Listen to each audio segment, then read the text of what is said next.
নমস্কার সবাইকে। আজকে 21 ফেব্রুয়ারি। আজকে পড়ছি দি নিউ ইয়র্ক টাইমস থেকে। তো এইখানে আপনারা দেখতে পাচ্ছেন যখনই ফার্স্টে আমি দি নিউ ইয়র্ক টাইম নিউজ পেপারটা ওপেন করেছি, এখানে বিভিন্ন ধরনের বিভিন্ন টাইপের নিউজের অপশানস আছে। আপনারা এখান থেকে চাইলে আপনাদের ইচ্ছে মতো যে কোনো একটা ক্যাটাগরি সিলেক্ট করে দেন ওখান থেকে আর্টিকেল নিয়ে আপনাদের রিডিং হ্যাবিটসটা ডেভেলপ করতে পারেন। তো আজকে আমি একটা হেলথ রিলেটেড আর্টিকেল যদি চুজ করি, আচ্ছা এইটাই নেই। Let's see what the article is all about. Binge drinking. Binge drinking may be curbed you with a pill. Okay.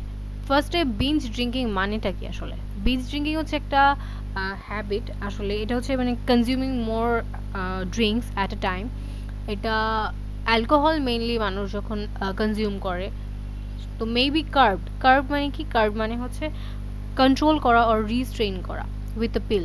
তো মনে হয় সায়েন্টিস্টরা কোনো ডিসকাভারি অর কোনো স্টাডি এখানে দেখাবে যেটা হচ্ছে বিঞ্জ ড্রিঙ্কিং ইফেক্টিভ আর কি, বিঞ্জ ড্রিঙ্কিংয়ের উপর ইফেক্ট ফেলে কোনো pills.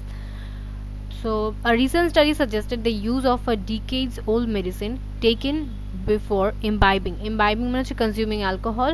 So, imbibing could reduce the amount of alcohol consumed. তো একটা রিসেন্ট স্টাডি হচ্ছে সাজেস্ট করতেছে that the use of a decades old medicine taking before imbibing. তো মেডিসিন যদি আমরা অ্যালকোহল কনজিউম করার আগে মেডিসিনসটা নিয়ে নিই, that could reduce the amount of alcohol consume. তো অ্যালকোহল কনজিউম করার যে হ্যাবিট, সেটাকে অনেকখানি দি অ্যামাউন্ট অফ অ্যালকোহল কমিয়ে দিতে পারে। ওকে, এখন আমরা আর্টিকেলের ভিতর প্রবেশ করছি। দেখি, ever wake up regretting the last round of drinks from the previous night, there is a medicine that might help. আপনি কি কখনো ঘুম থেকে জেগে উঠে রিগ্রেট করেছেন যে আমি মানে ড্রিঙ্কস ভুলে বেশি নেওয়া হয়ে গিয়েছে, এই টাইপের কোনো রিগ্রেশন যদি হয়, সেই ক্ষেত্রে একটা মেডিসিন সলিউশন আছে। আর recent study adds to the evidence. একটা recent study adds to the evidence মানে proof that people who binge drink may benefit. People যারা হচ্ছে বিঞ্জ ড্রিঙ্ক করে may benefit from taking a dose of medication. তো ওরা benefited হবে কিসের দ্বারা? Taking a dose of medication naltrexone নামের একটা কোনো মেডিসিন, সেটার কোনো ডোজ নিলে তাদের হচ্ছে মানে অ্যালকোহল কনজিউম করার আগে যদি তারা এই ডোজটা নেয়, তাহলে ওদের বিঞ্জ ড্রিঙ্কটা অনেকখানি কমে যেতে পারে। A finding that may be welcomed now that alcohol related deaths in the United States have surpassed 140,000 a year. তো ইউএসএতে দেখা যাচ্ছে যে অ্যালকোহল রিলেটেড ডেথস খুবই বেশি, যেটা 140,000-এরও উপরে এক বছরে। Nearly half of American drinkers reported bingeing. তো প্রায় 50% আমেরিকান ওনারা জানিয়েছেন যে বিঞ্জ ড্রিঙ্কিং তারা করেন। তো বিঞ্জ ড্রিঙ্কিং কি, এটারই ডেফিনেশন আমরা পাচ্ছি এইখানে। So defined as more than 4 drinks in a sitting for man. So পুরুষ মানুষের জন্য একটা সিটিংয়ে এক বসায় জাস্ট মানে মোর দেন 4 ড্রিঙ্কিং, 4টার উপরে drinking, and more than 3 for women, and একজন নারীর জন্য মোর than 3 in the previous month according to the US government health survey. Okay, some may view binge drinking as harmless. Okay, binge drinking অনেকটাই মানুষের কাছে harmless হয়ে যেতে পারে। কেন? কারণ এখন এই হ্যাবিটটা অনেক বেশি ওয়াইড স্প্রেড। মানুষ এখন ভাবতেছে যে মানে এটা তো অনেকেই করছে আর খুব একটা বেশি ইফেক্টস দেখতেছে না, মানে সাইড ইফেক্টস। সো ওনারা ভাবতে পারেন যে এটাকে harmless. Because the habit is widespread and a low percentage of binge drinkers are dependent on alcohol according to experts.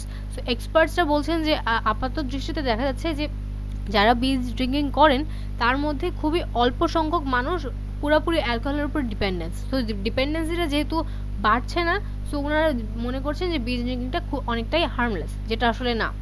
But it is considered a major risk factor for alcohol related illness and injuries and it heightens. So এটা কেন risk factor? Because এটা এখানে হচ্ছে alcohol related অনেক illness হতে পারে, ইনজুরিস হতে পারে, আমাদের হেলথ ইস্যুস দেখা দিতে পারে। সো এর জন্য এটা একটা major risk factor and it heightens the possibility that an individual will develop an alcohol disorder. In the study, which was published in December in the American Journal of Psychiatry, 120 men who wanted to reduce binging but were not severely dependent on alcohol were given naltrexone to take whenever they felt a craving for alcohol or anticipated a period of heavy drinking. তো 120 man যারা হচ্ছে মানে 120 ম্যানের উপর একটা survey করা হয়েছে যারা হচ্ছে হু ওয়ান্টেড টু রিডিউস বিঞ্জিং, তারা হচ্ছে বিঞ্জিংকে রিডিউস করতে যাচ্ছিলেন বাট ওয়ার নট, ওনারা খুবই একটা ডিপেন্ডেন্ট ছিলেন না অ্যালকোহল।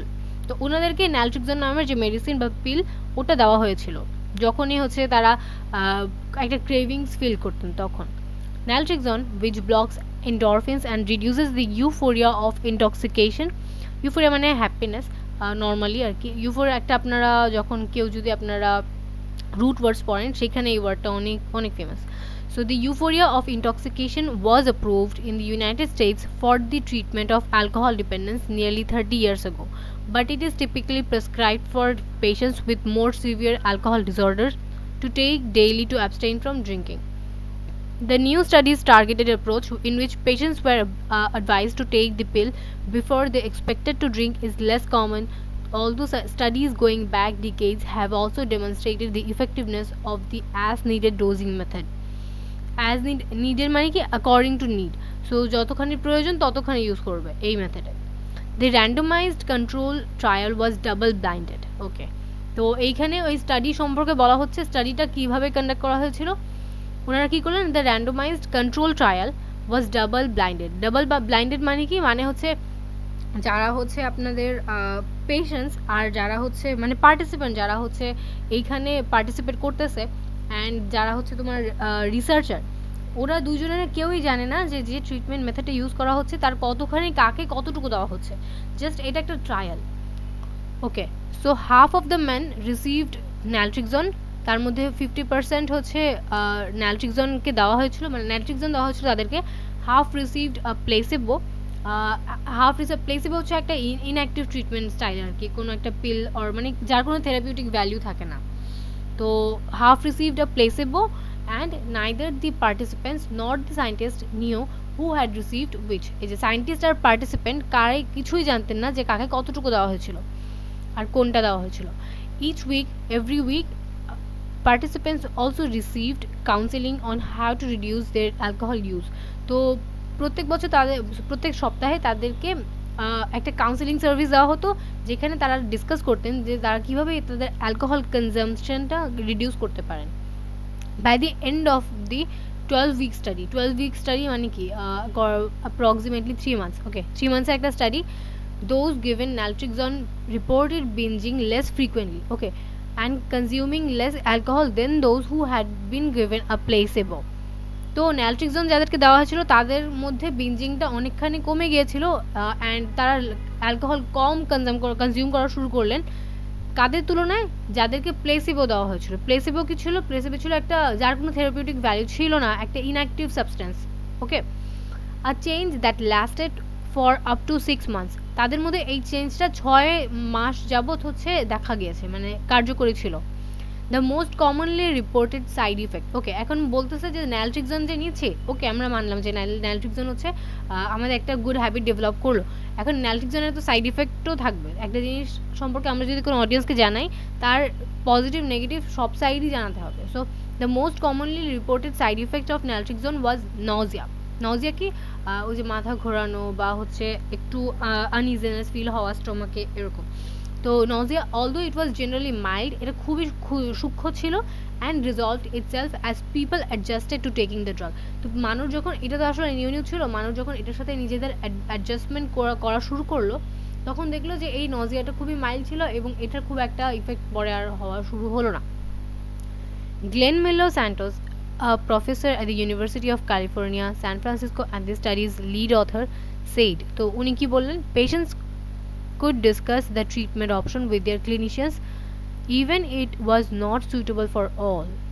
ওকে, পেশেন্টসরা কি তাদের যে ক্লিনিশিয়ান তাদের সাথে এই ট্রিটমেন্ট অপশনটা ডিসকাস করতে পারেন। Increasing awareness that there are effective medicines that can help people with their alcohol use is important in and of itself. So এই সম্পর্কে সচেতনতা বাড়ানো খুবই বেশি ইম্পর্টেন্ট, বিকজ এটা হচ্ছে মানে এটা মানুষকে তাদের অ্যালকোহল যে কনজাম্পশন তাদের মানে এটা সম্পর্কে জানানো খুব important. Taking naltrexone on an as needed basis rather than as a daily dose may be more tolerable for some people. Okay, so naltrexone যে মেডিসিন সেটা হচ্ছে আমরা মানে দুইভাবে নেওয়া যায়। একটা হচ্ছে ডেইলি বেসিসে, মানে প্রত্যেকদিন একটা করে নেব পুরো রুটিনলি। সেকেন্ড টাইম হচ্ছে যতটুকু প্রয়োজন as needed according to your need ততটুকু নেব। তো কোনটা বেশি ইফেক্টিভ? সেকেন্ড মেথডটা, যেটা হচ্ছে অ্যাজ নিডেড মেথড। তো এটা খুবই, এটা মোর টলারেবল ফর সাম পিপল। কিছু মানুষের জন্য এটা একটু মানে ভালো শরীরের সাথে সহ্য করা যায়, because it allows their dopamine levels to recover in between uses. Dopamine level হচ্ছে তাদের করে এই জন্য। The approach could also let people more in control of their treatment. The practice is more severely embraced in Europe, where regulators in 2013 approved the medication nalmefene for similarly targeted dosing by people to drink less alcohol. Dr. Lorenzo Leggio, a physician scientist at the National Institutes of Health, said the latest study was very important because while alcohol treatments had traditionally been designed for people with severe addictions, far more people like the study's participants had mild or moderate alcohol disorders. Last year, NIH officials proposed rebranding these stages as pre addiction to underscore the need for early interventions, much as the diabetes field improve care for by in identifying and treating prediabetes. If we attack the medical problem right away and early on, you cannot only treat the problem but prevent the development of the more severe forms of the disease. Dr. Legio said. তো উনি কি বললেন? If we attack the medical problem right away and early on, আমরা যদি পূর্বে থেকে কোনো একটা মেডিকেল প্রবলেমকে টার্গেট করে তাকে অ্যাটাক করি, মানে হচ্ছে আমরা প্রিভেনশন নেই, you can not only treat the problem, তুমি জাস্ট প্রবলেমটাকেই সমাধান করছো না, but prevent the development of the more severe forms of disease. সেই প্রবলেম থেকে আরও যে রোগ বালাই হওয়ার চান্সেস ছিল সেটাকেও তুমি আগে থেকেই প্রতিকার করতেছো। The recent study enrolled exclusively gay and transgender men groups in which there is a higher prevalence of binge drinking. তো আমাদের যে রিসেন্ট স্টাডি সেটা হচ্ছে আরেকটা সমাজের আরেকটা শ্রেণী মানুষের মধ্যে করা হলো, কন্ডাক্ট করা হলো, যেখানে নাকি বিঞ্জ ড্রিঙ্কিংয়ের সম্ভাবনা আরেকটু বেশি ছিল। So the findings might not be applicable to all binge drinkers. So binge drinkerও কিছু ক্যাটাগরিজ আছে, আমরা সবাইকে এক চপা সেম জিনিস দিতে পারি না। The participants were recruited via street outreach, recruitment flyers, sexual health clinics, needle exchanges, community organizations, bars, websites, and social media, according to the study. And additional participants in an unrelated study were also invited to join. Nearly everyone involved in the study reported having some college education and a regular healthcare provider. Dr. Henry Kranzler, a professor of psychiatry at the University of Pennsylvania, who led earlier trials of targeted dosage of naltrexone, said the approach provided a niche opportunity because not all people found it easy to anticipate their cravings and to self-medicate in advance of them. Okay, so doctor Henry Kranzler হচ্ছে যিনি হচ্ছে আগে এই ধরনের কিছু trials conduct করেছিলেন, উনি বললেন that the approach provided a niche opportunity. Niche মানে কি? নিশ হচ্ছে মানে কিছু comfortable position you can say, because not all people found it easy to anticipate বলতে প্রিডিক্ট, মানে আগে থেকে ধারণা করা। So not all people found it easy to anticipate their cravings. So ক্রেভিংসটা কখন কখন কতটুকু উঠবে এটা আগে থেকে অনেকেই জানতে পারে না, বা নিজে থেকে প্রেডিক্ট করতে পারে না, বা বুঝতে পারে না। And to self medicate in advance of them, it takes a level of awareness that many people don't have, he said. তো এইখানে একটা লেভেল অফ অ্যাওয়ারনেস প্রয়োজন হয়, যেটা মানুষের মানে ম্যাক্সিমাম মানুষের নেই সমাজে। Researchers agree that while there is no one size fits all approach, so one size fits all approach to treating alcohol disorders, naltrexone and other approved medications were vastly underused. Katie Witzkiewicz, the director of the Center on Alcohol, Substance Use and Addictions at the University of New Mexico, said the drug's patents had expired, so cheap generic versions were available, but their original makers no longer advertised them. In a 2019 government health survey on alcohol and drug use, fewer than 1 in 10 people with an alcohol use disorder reported having you received any treatment, and less than 2% of those individuals said that they had been offered medications. Many physicians do not even know about the drugs. So বলছে যে এগুলোর সম্পর্কে এখন advertisement অনেক বেশি কম, so তাদের original মেকাররা অ্যাডভার্টাইজও করছেন না, সো অনেক ফিজিশিয়ানসরাও এই সম্পর্কে জানছেন না. ডক্টর উইটস্কি said that the 2 months ago she was supervising a patient. তো 2 মাস আগে উনি একজন পেশেন্টকে সুপারভাইজ করছিলেন. she thought she would benefit from naltrexone. তো উনি ভেবেছিলেন যে ও হচ্ছে naltrexone থেকে বেনিফিটেড হবে, but she said that, but উনি বললেন, the patient's primary care doctor mistakenly believed that prescribing the medication required additional training in addiction medicine and refused to write a prescription. So উনি চিন্তা করেছিলেন যে পেশেন্টটা benefited হবে, but ওই পেশেন্টের যে প্রাইমারি কেয়ার ডক্টর ছিল উনি ওনার একটা মানে ভুল ধারণা ছিল. কী ধারণা ছিল? যে প্রেসক্রাইবিং দ্য মেডিসিন, এই মেডিকেশন হচ্ছে প্রেসক্রাইব করার আগে ওনার কিছু অ্যাডিশনাল ট্রেনিং প্রয়োজন হয়তো অ্যাডিকশন মেডিসিনে, সো উনি হচ্ছে প্রেসক্রিপশনে এটা লিখেননি. তো এখানে দেখা যাচ্ছে যে ওনাদের একটা গ্যাপ আছে, communication gap you can say, যে এটা সম্পর্কে অ্যাডভার্টাইজমেন্ট বা প্রচারণা তেমন একটা নেই. এদের ইস্যুস, হেলথ ইফেক্টস বা এর বেনিফিশিয়াল দিক সম্পর্কে মানুষ খুব বেশি জানে না, ডক্টরসরাও জানে না, সো প্রেসক্রাইবও করছে না. পুরো একটা সাইকেল তৈরি হচ্ছে যে অ্যাওয়ারনেসটা ক্রিয়েট হচ্ছে না. So last of all, there is a real gap in the medical community.